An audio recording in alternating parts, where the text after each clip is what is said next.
Assalamualaikum warahmatullahi wabarakatuh. Selamat datang di channel Ahmadi Trio bersama saya Ayah Dino. Halo, apa kabar teman-teman? Semoga selalu dalam lindungan Allah dan dilimpahi kasih sayangnya. Amin. Kembali di segmen Logical Fallacy, kita akan membahas tentang bagaimana otak kita berpikir, kaitannya dengan bias kognitif, dan juga bagaimana kita menarasikan sesuatu. Apakah di dalamnya sistematis, terstruktur, ataukah ada logical fallacy di sana? Edisi kedua ini juga tetap menghadirkan Pak Guru Gembul.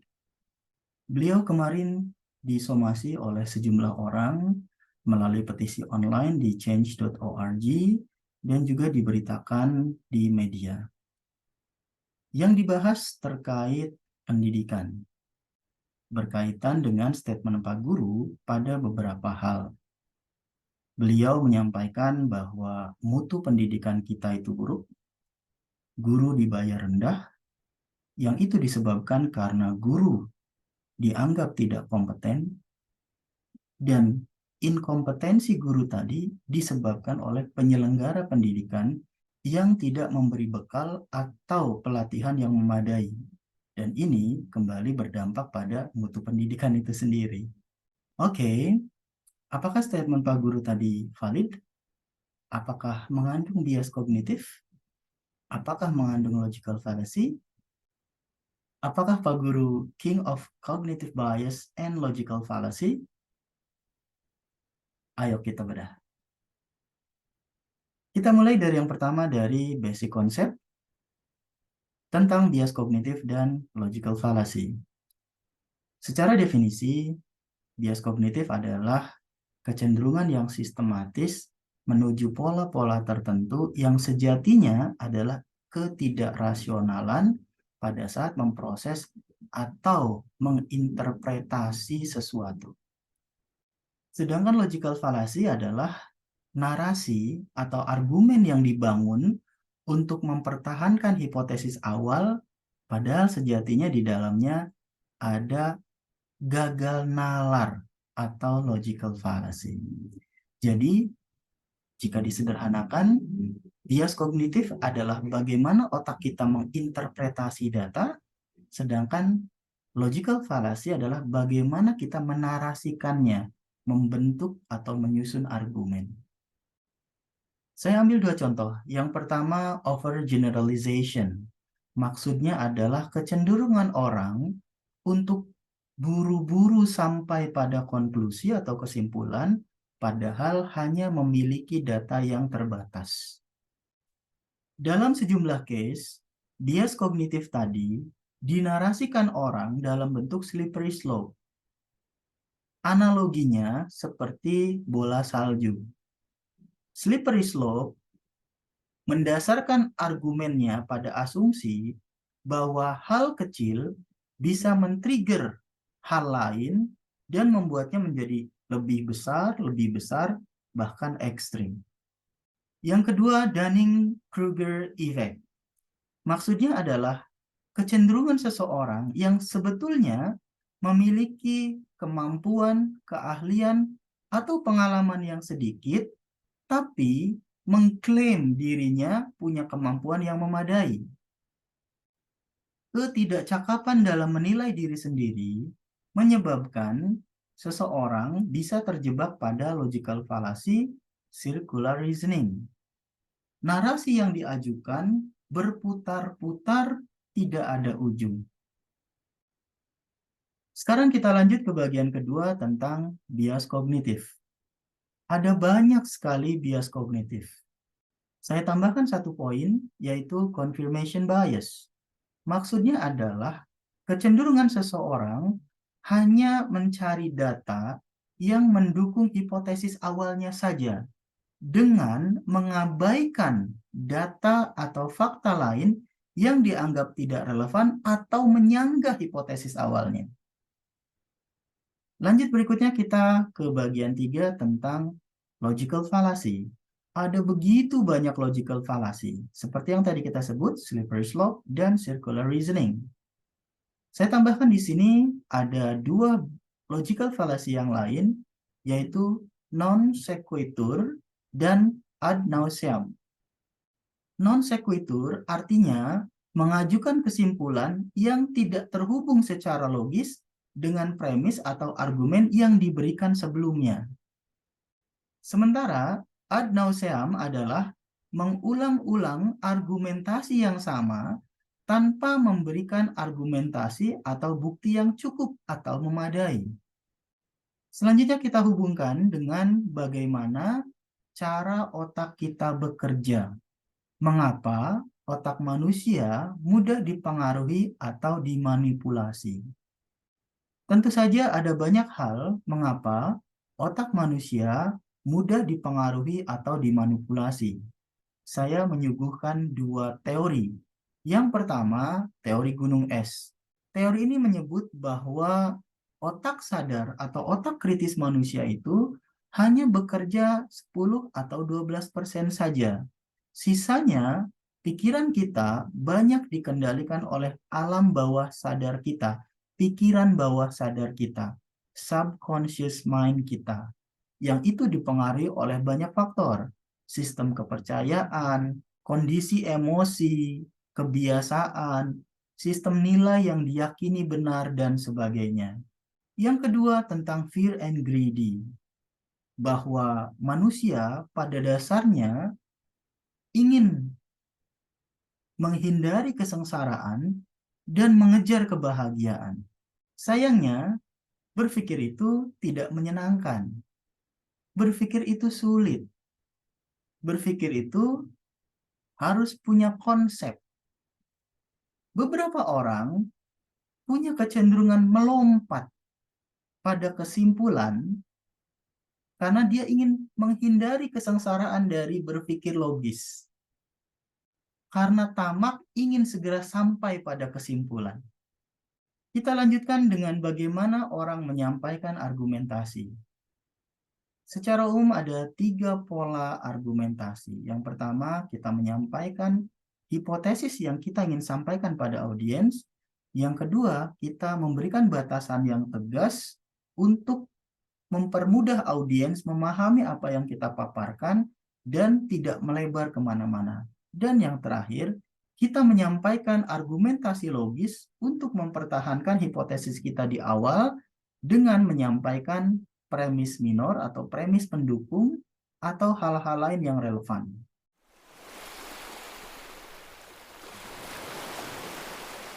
Jadi kemarin jam 9 pagi tanggal 21 Juni 2023 di Harian Pikiran Rakyat, saya mendapati sebuah berita bahwa guru gembul disomasi dan wajib minta maaf dalam kurun 3 kali 24 jam karena dianggap telah melecehkan guru. Ada seorang yang dijuluki A.A. Mau yang menuntut saya minta maaf pada seluruh guru di Indonesia melalui media massa dan media sosial karena merendahkan martabat guru. Jika permintaan maaf dan klarifikasi tidak dituruti, maka akan menempuh jalur hukum. Kenapa guru di Indonesia dibayar murah? Karena tidak memiliki kompetensi. Kenapa tidak memiliki kompetensi? Karena tidak dibekali atau tidak dilatih untuk memiliki kompetensi itu. Jadi maksud saya dalam pernyataan itu adalah bahwa saya sama sekali tidak merendahkan guru, tidak menghujat guru, tidak mengkritik guru, tidak menistakan guru. Saya mengkritik penyelenggara pendidikan di Indonesia yang tidak membekali guru-guru di Indonesia dengan kompetensinya. Nah, jadi siapa yang saya kritik? Ya tentu saja adalah penyelenggara pendidikan. Dalam hal ini adalah Kementerian Pendidikan. Nah, ini referensi saya. Jadi kalau saya ngomong tuh, insya Allah ada referensinya ya. Saya cantumkan referensinya. Cek sendiri langsung ya. Nomor 1, Jakarta Post, Maret tahun 2015 menyebut rendahnya pendidikan di Indonesia karena gurunya tidak berkompeten. Dan kenapa guru tidak berkompeten? Karena mereka tidak dibekali instrumen untuk berkembang. Rais Meru, Juli tahun 2019 menyebut guru SD di Indonesia kompetensinya di bawah standar. Dan cara pemerintah menanganinya salah. Pada waktu itu ceritanya adalah di depan para profesor penyelenggara pendidikan, kompetensi guru di Indonesia itu sangat rendah. Kenapa rendah? Karena guru-guru itu tidak diajarkan untuk memiliki kompetensi. Kenapa guru-guru tidak memiliki kompetensi? Kenapa tidak diajarkan? Maksudnya apa tidak diajarkan? Karena guru-guru di Indonesia itu kalau ada info training, kalau kuliah, kalau apa, kebanyakan porsi pendidikannya itu adalah gimana caranya bikin administrasi. Itu poin di video lengkapnya ya, di video lengkapnya, bukan di potongan videonya. Nah, jadi guru, apakah guru diajarkan tentang psikologi pendidikan? Karena itu yang lebih penting. Itu sedikit, saya katakan sedikit porsinya psikologi pendidikan dalam kependidikan guru. Guru-guru apakah diajarkan tentang misalkan materi-materi tentang patologi sosial misalkan atau patologi pribadi gitu. Itu saya sampaikan. Kenapa guru-guru tidak diajarkan tentang bagaimana cara berkomunikasi menyampaikan pesan? Kan jadi guru-guru akhirnya dibully. Kalau misalkan beraya lihat media-media asing termasuk juga yang tadi saya sebutkan, itu kan olok-olok guru dalam artian gitu. Kalau misalkan itu dipahami sebagai olok-olokan gitu, itu kan kenapa kompetensi guru rendah? Nah, saya jelaskan, saya bela guru-guru itu, saya bela bahwa. Sekarang kita masuk ke pokok bahasan kita tentang statement Pak Guru. Dalam beberapa kesempatan, Pak Guru menyampaikan 3 poin yang saling berkaitan. Yang pertama, Pak Guru memulai dengan statement yang provokatif bahwa mutu pendidikan di Indonesia itu buruk dan guru dibayar rendah. Hal ini disebabkan guru itu sendiri yang dianggap Pak Guru tidak memiliki kompetensi yang memadai. Dan inkompetensi para guru tadi disebabkan oleh penyelenggara pendidikan yang dianggap tidak memberi bekal atau pelatihan yang memadai. Inilah yang menurut Pak Guru menyebabkan mutu pendidikan di Indonesia itu tetap rendah. Mari kita uji 3 statement Pak Guru ini. Yang pertama, apakah benar mutu pendidikan di Indonesia itu buruk? Di Indonesia ini banyak sekali universitas yang bagus. Ada UI, ada UGM, ada Undip, ada IPB, dan banyak lagi yang lain. Sekarang saya tanya pada Anda, apakah UI itu buruk? Apakah UGM itu jelek? Jawabannya tentu saja tidak. Paling tidak, tidak semua alumni dari UI, UGM, IPB itu jelek. Lalu terkait statement Pak Guru bahwa guru dibayar rendah. Apakah ini benar? Apakah fenomena ini berlaku di seluruh organisasi pendidikan? Jawabannya sudah pasti tidak. Sejumlah guru di sekolah swasta di Jakarta ataupun sejumlah dosen yang mengajar di kampus-kampus kita itu dibayar dengan sangat layak. Ayo kita googling dengan keyword penyebab mutu pendidikan di Indonesia rendah. Kita dapati di sini bahwa penyebab mutu pendidikan di Indonesia dianggap rendah tentu saja banyak faktor. Kita bisa lihat di sini, ini disebabkan kualitas sarana fisik, kualitas guru, prestasi siswa, pemerataan kesempatan pendidikan, relevansi pendidikan dengan kebutuhan pekerjaan, dan sebagainya. Yang berikutnya tentang mengapa guru digaji murah. Silakan teman-teman baca. Page pertama menunjukkan bahwa mengapa gaji guru itu rendah, dalam hal ini spesifik terkait guru honorer, ya karena guru honorer ini digaji oleh pihak sekolah. Sedangkan kemampuan pihak sekolah menggaji karyawannya tentu saja ada batasnya. Apakah ini berkaitan langsung dengan kompetensi guru yang dianggap tidak memadai, tidak memiliki kecakapan yang memadai? Mungkin iya, tapi mungkin juga tidak. Saya coba bawa Anda ke perspektif yang lain tentang ekonomi, kaitannya dengan supply and demand. Gaji tukang cuci piring di Australia, kenapa mahal? Ya karena orang yang mau nyuci piring di Australia sedikit. Karena itu, pengusaha harus membayar lebih mahal. Sementara di Indonesia, jumlah universitas yang menghasilkan guru itu banyak. Sedangkan organisasi pendidikan yang bisa menampung mereka sangatlah terbatas. Ini tentu saja secara ekonomi akan menyebabkan supply meningkat, maka harga turun. Yang kedua tentang guru yang dianggap Pak Guru Gembul tidak memiliki kompetensi atau kemampuan yang memadai. Pak Guru mengutip lebih dari 10 sumber di media yang menunjukkan bahwa guru memang tidak kompeten. Pertanyaannya, apakah itu benar? Saya kira Pak Guru dalam hal ini mengalami confirmation bias.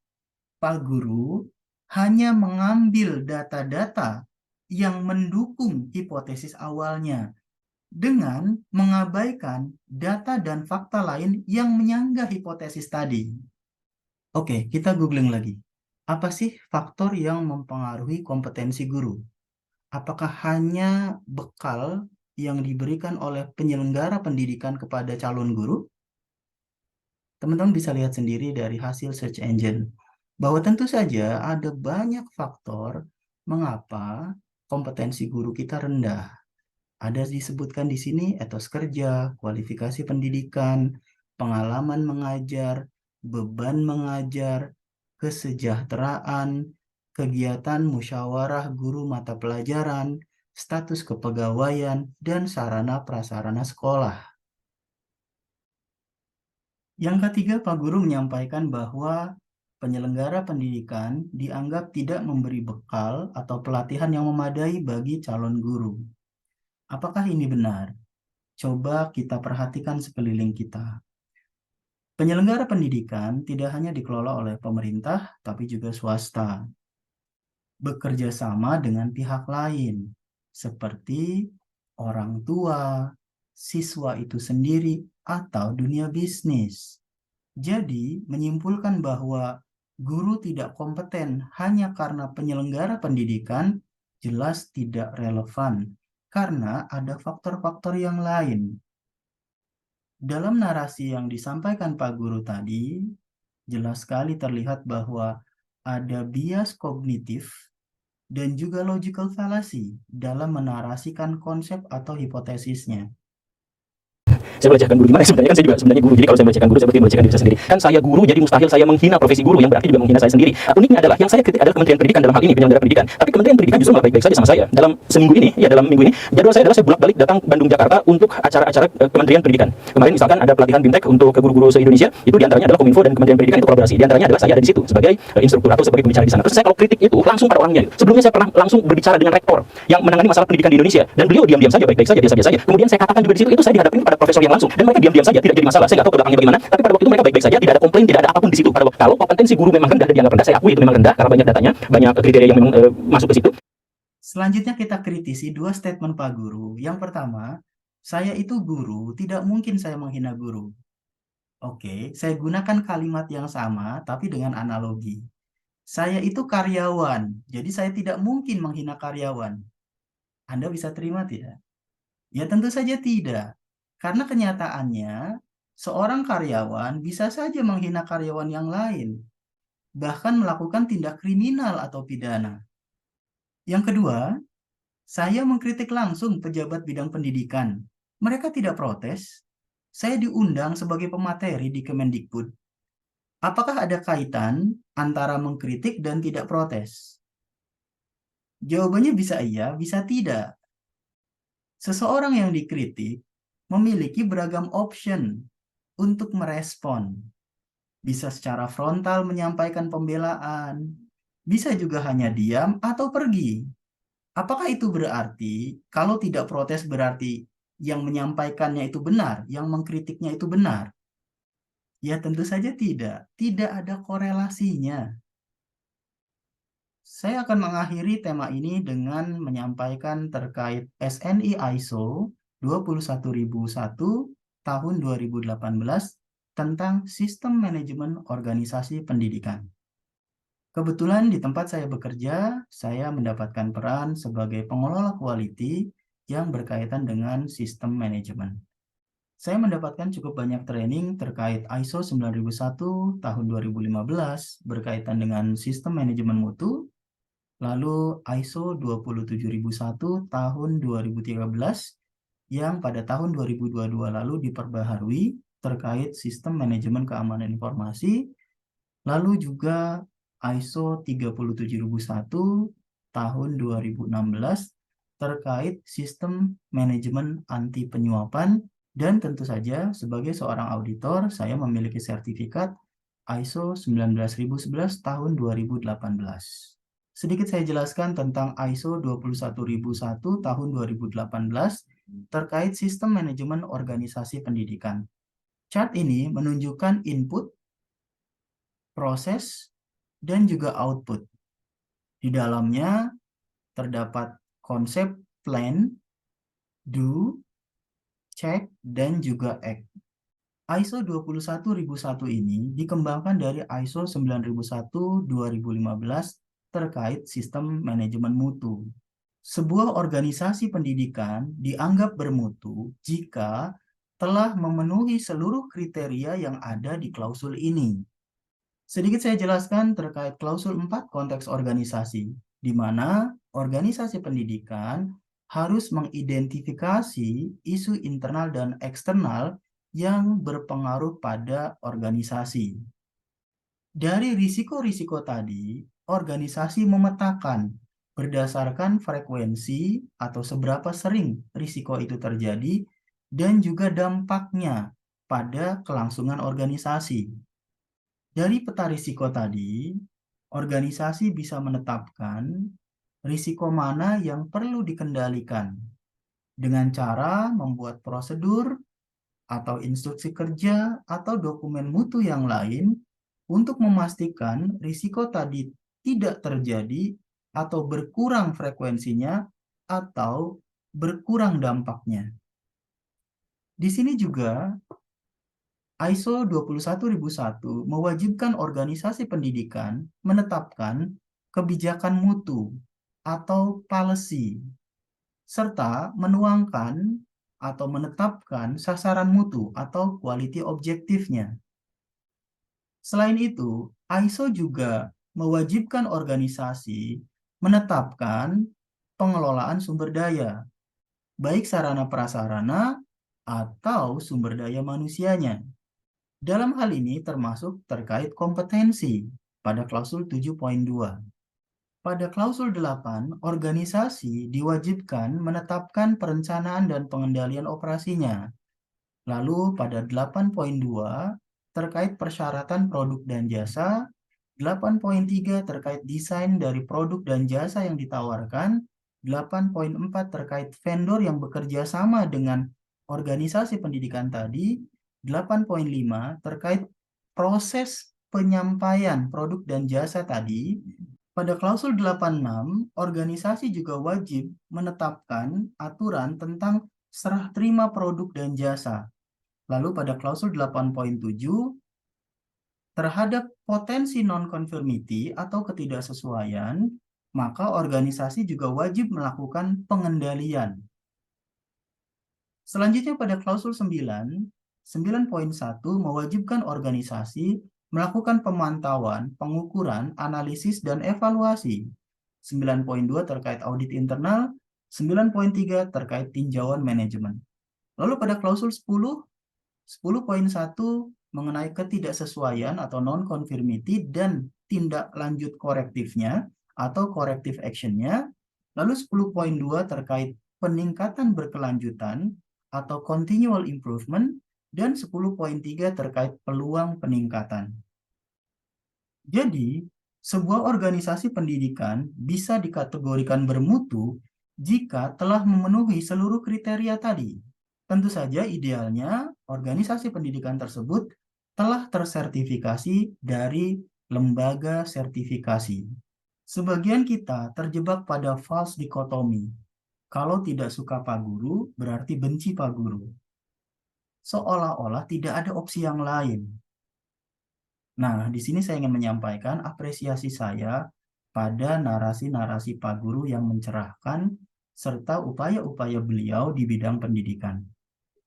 Saya sama sekali tidak membenci pribadi beliau, saya hanya mengkritisi narasi beliau. Mungkin maksud Pak Guru baik, tapi sayang, cara atau metode atau narasinya belum benar. Karena itu, pesan yang baik juga perlu disampaikan dengan cara yang benar dan juga dinarasikan secara etis. Semoga dunia pendidikan kita semakin membaik, tidak perlu saling menyalahkan, justru kita perlu bekerja sama untuk meningkatkan mutu pendidikan. Kita sebagai orang tua, anak-anak kita sebagai peserta didik, para guru, para penyelenggara pendidikan, dan semua stakeholder, termasuk pemerintah. Mohon maaf dan terima kasih. Wassalamualaikum warahmatullahi wabarakatuh.